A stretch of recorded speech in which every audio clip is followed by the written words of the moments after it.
Welcome to the Build Business Acumen podcast, where we deliver practical knowledge and powerful guidance. Here is your futuristic host, Nathaniel Skula. Hello and welcome. Today I have Nelly Shein with me, and she's here today to talk to me actually about succession planning, which I believe she's written a book on actually. So that's quite an exciting topic. It's one of your 23 books, I believe, Nelly. Yes, actually it is. And I actually wrote that book together with a solicitor, and that book just grew from, it was going to be something like 90 pages. When we were finished, it was 300 pages. Now publishers was maybe not too happy because it was triple the cost, but it was a bestseller, so I think he was happy in the end. I mean, there are a lot to go through there. We went through the tax situation, everything, and the people you have employed, everything with your clients. We went through all situation, and you know that you need to plan well ahead, and that is something that really surprised me. It doesn't matter if I look at UK, United States, if I look at Australia, New Zealand, Sweden, is that about 75% in any of these communities, a bit less in the United States, of the business owners are actually looking to retire within a 10-year period. Right. And some even shorter. Some people are even looking to retire in 1 year's time, and they have no idea how they're going to do and what they're going to do. And they sort of just pop their head into the sand and hope that there will come a solution. Right. But it's quite a lot involved to have a successful planning in place. It takes some time to get it on board, actually. Yeah. So, yeah, we will come to that. But yes, I wrote that book, and it sold very well. So maybe time for another book. Sounds like quite a good idea. I mean, I speak from personal experience when I I know about family business. You know, I worked for my dad in his family business. He actually worked for his dad in his family business, and you know, it really actually, in my mind, depends on the type of business that it is, and also, is that business about the individual themselves, or is it about a bigger purpose? You know, and I think it really just depends on that individual and whether that individual wants that new generation to take the reins or not. I mean, I think that's actually a vital piece of information, you know, and fits into the points which you've kindly given me around the life circumstances. And I mean, I think, you know, when people in life, if they're ready to let go of those reins, you know, it will be brilliant, and they can actually help with the transition of that new generation. But potentially they may not want to let go of the reins, and I think that's a major consideration, really. You're absolutely right about that, but it's also this idea that most people, we go around and think that we will live forever. So with the life circumstances, you know, if something happens tomorrow, what happens to the business? How will it affect the business? And most people say, oh, don't talk about that. I don't want to talk about bad things like this. But if you are a business owner and you are responsible for hundreds of people who are working for you, I think you owe it to them and to your family to sort something out. So it's not that you can be in charge all the time, because you can become sick or whatever can happen to you. So you need to have, again, a bit of time ahead of you when you're going to do this planning. Yeah, very much so. And I mean, I think having a clear strategy around that is very important, because we're not here for an infinite amount of time, you know. And if we're planning on retiring, say in 5 years or 10 years from whichever business we're in, then we need to be thinking, you know, do we want to sell that business, or do we want to actually help with a transition into the next stage of the next generation of our family, or it may even skip a generation in terms of some businesses, certainly within the brewing industry that I know of. I mean, that's another business that I know a little bit about, because that was my mother's side of the family. They had a brewing business, very big brewery that was, I think it was 8th largest in the UK when it was in its prime, and they clearly had a succession planning situation then, but then things changed and everything changed, and then they sold the pubs, and so I think strategy is very important, but obviously we've got to be aware that the market can change. The family, obviously, the commitments that we have as well, Yeah, you're absolutely right. And the market, I mean, look at the market, how it is today. For instance, people who own family business that had newspapers empire, I mean, that has scrambled into almost nothing. So really, the industry you're in, you need to take that into consideration as well. Together with your children, your family, do they want to take over the business? Sometimes, as you say, it is that the older generation really want the younger generation to be part, but they don't want to do that. They want to go on traveling, do something else, and sometimes it's the opposite. Yeah. So those ideas and strategies and where you want to be takes time to form. Yeah. But also, I think if we kind of look at the bigger picture here, if that business, for example, does not interest those children or grandchildren, then there needs to be some provision for the future, and that provision could be, I'm going to sell the business, and then I'm going to help you to set up your own business, and I'm going to use my knowledge, my connections, my money, and I'm going to invest that into a new business, a brand new business. So we're going to run a startup together, or we're going to buy an existing business, and then I'm going to help you to transition into that business, and I think taking the time to understand your relatives and what makes them tick is really, really important. I mean, my godfather, he's an investor. He invests in property, and he also invests in distilleries. Yeah.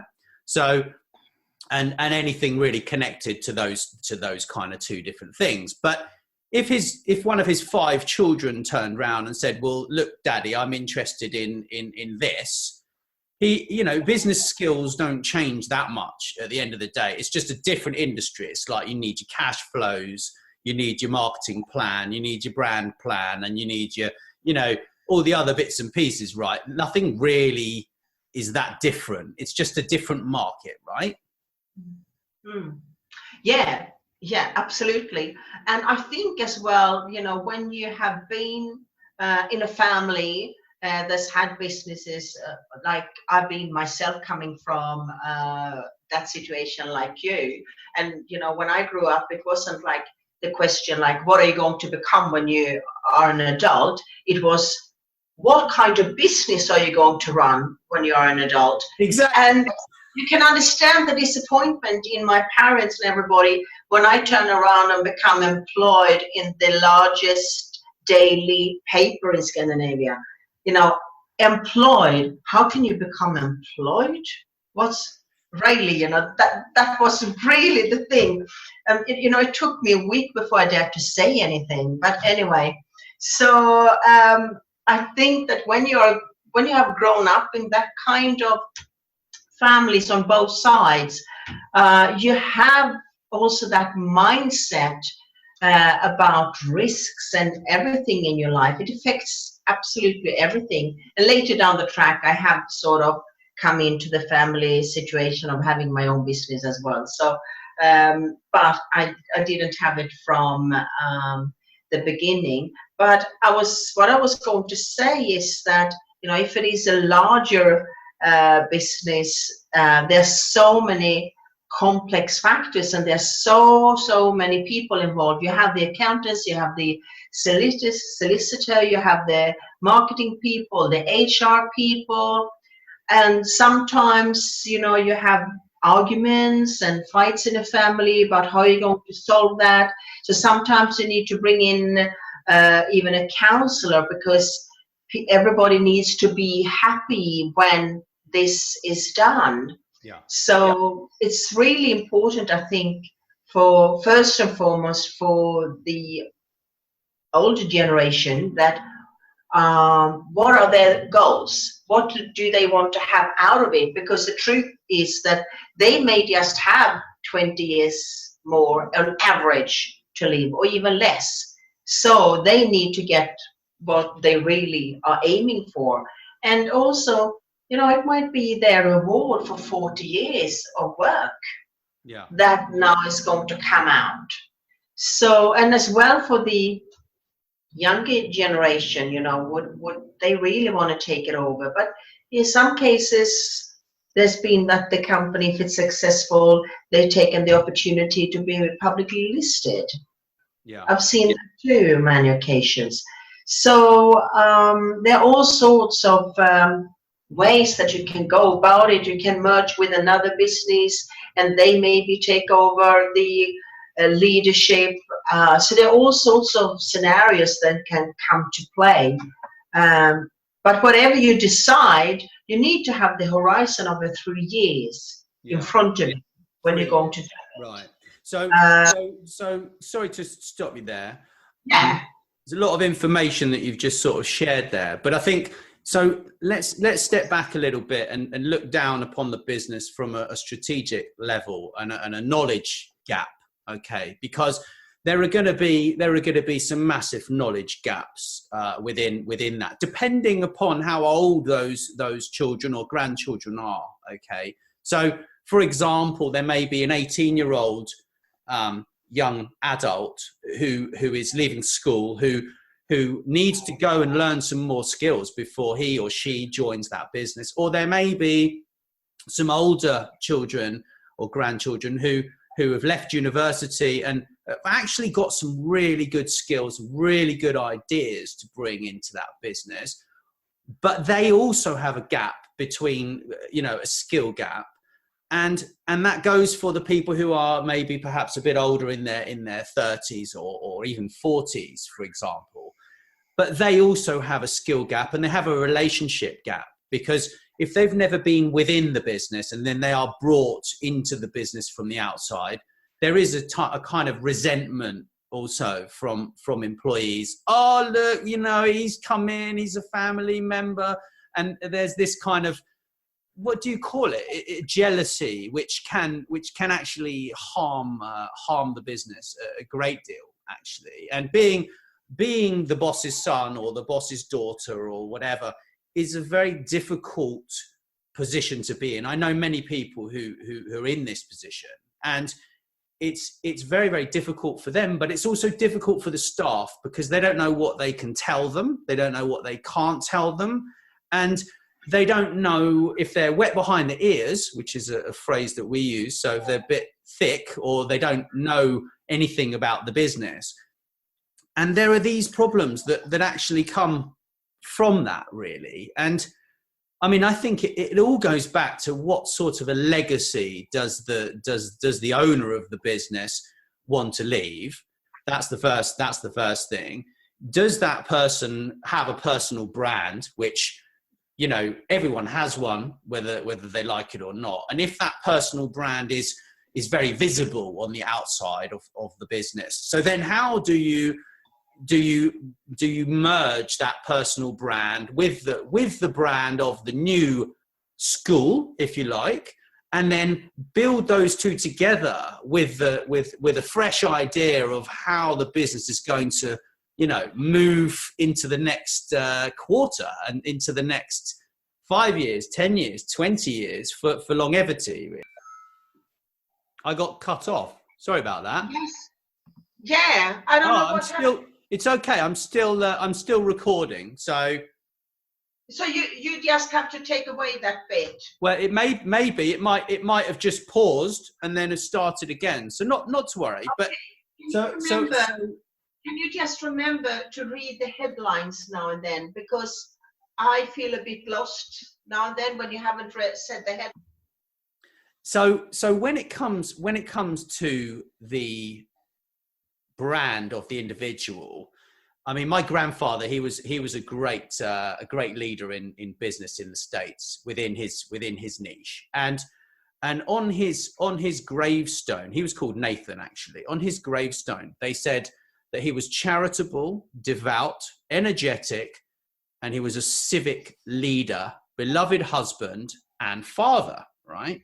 So those are the words that were on his gravestone. So to step back a little bit, we're all going to die, right? We're all going to die. Okay. It's inevitable. And if we can make some kind of thought process around where we're heading and how we want to be looked at when we do die, what do we want to leave behind? What legacy do we want to leave behind? And I think that for me is really important in my mind. It's like, you know, my grandfather, he donated over $1 million to charity in his working career, and he did a lot for the local community. They had lots of apprentices within Long Island in New York, who is a funny story. I can't talk about it, but it's a funny story. But anyone wants to know it, you can always ask me. I've got a great story about like the mob, and like, it's a long story, but so anyway, there were lots of apprentices that were hired to learn woodwork, and they had all this equipment, and you know, the family business bought all this equipment, and there was a little bit of a corruption problem with the government, but that was kind of fixed rather quickly, which is quite a funny story, actually. But you know, it goes back to, what do you want to leave behind? What do you want people to think about you, and how do you want them to think about you when you've passed over to the other side? You know, and I think it's really, really important, really. So, you know, what do you need to do now, though, Gunilla? You've mentioned the receive value reward for all your hard work. And, you know, do you have the horizon of 3 years, right? So what do you think needs to happen in those 3 years? I mean, in those 3 years, you really need to both have talked with your accountant, with your solicitor, and of course, first of all, to everybody who are involved, and decide, and the actual owner, what do they really want to do.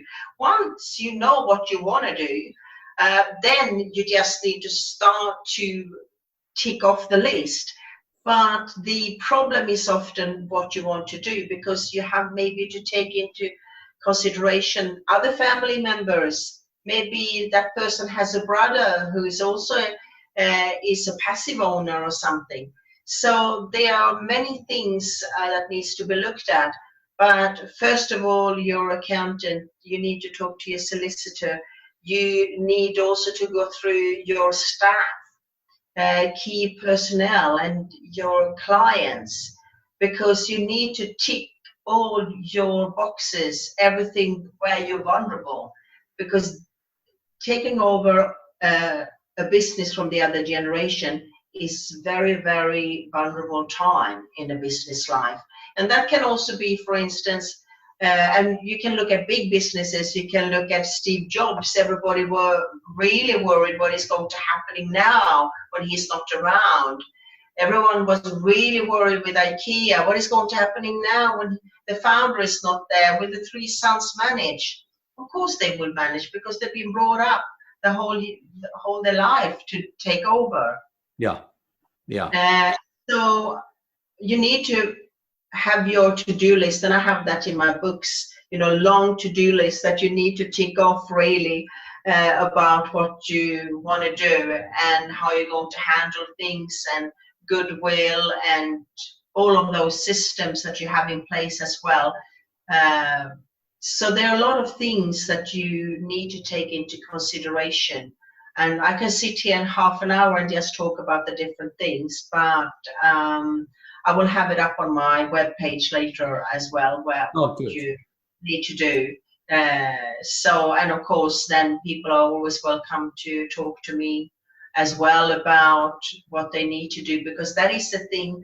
When you do the succession planning, there's so many people involved, but there seems to be no one who is really keeping everything together, because the accountant is doing his part, the solicitor his part, the IT person his part, but you really need to see that everything is aligned so that everything is happening when it's supposed to be happening.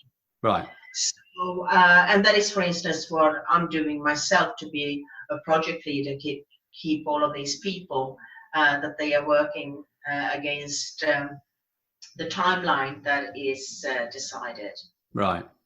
I mean, I sort of look at it from a brand kind of point of view, and each one of those businesses is going to have a brand, and each one of those family members is going to have a brand, and I think the great thing is actually seeing all of those come together towards a common goal of continuity of that business. It's actually very exciting, really, the succession planning. Very, very exciting.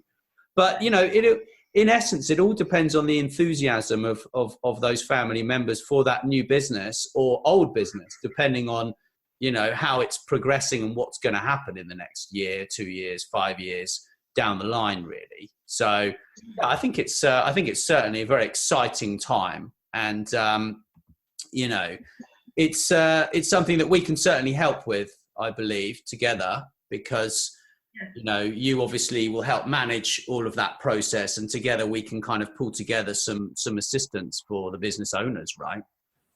Yes, indeed, we can. Great. Well, it's been absolutely lovely talking with you, and yeah, it's been a real joy, you know. And I think with all your experience, or with all your business books that you've written, and your publishing experience and your counseling experience, I think that actually those skills that you have are ideal, really, to help with this transition. And, you know, I think it's a very exciting time right now, for sure. Thank you so much, and thank you for having me. And it's really nice to be in your company again. You're always so inspirational and have so much joy and wisdom to share. So thank you for doing that. And I want to hear those stories that you just briefly mentioned. You have to tell them one day. I'll tell you, but I'm going to have to turn off the recorder. I can't record that. I'll get in trouble. Okay. Get in big trouble. My dad's warned me about that. I'll get in big trouble. Okay. Okay, thank you anyway, Nathaniel. Yeah, thank you very much, Gunilla, and I look forward to speaking more about this, about business and marketing and all these great subjects, you know, that the business people actually really need to learn more about, you know, including me. I mean, I think the problem exists is when people actually stop learning, or they think that they don't need to learn anymore, and that's the major problem, I think, within business and life these days, you know. Yeah, I agree. Thanks so much for listening. Please subscribe, and wherever you prefer, share with your friends. And if you enjoyed the show, drop us a review on iTunes or wherever you listen.